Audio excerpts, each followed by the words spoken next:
అషద్ లా ఇలాహ ఇల్లల్లా వషద్ లా షరీకలా అషద్ వన్న మొహమ్మదన్ అబ్దుహు వరసులు.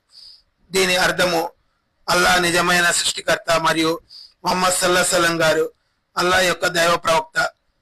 సర్వపోగొడతల సృష్టికర్త అయిన అల్లా సుబ్హానహు తాలా దైవ ప్రవక్త మొహమ్మద్ సల్లం గారి మీద దివ్య ఖురాన్ అరబిక్ లో వచ్చినది.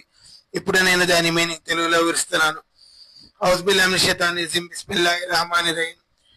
పవిత్రమైన ఖురాన్ చాప్టర్ నంబర్ 21 ఆయత నంబర్ 22లో ఇలా వివరించడమైనది.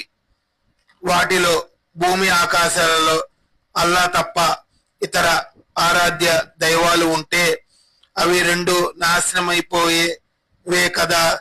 కావున సింహాసనానికి అర్ష్కు ప్రభువైన అల్లా వారు కల్పించే కల్పనకు అతీతుడు.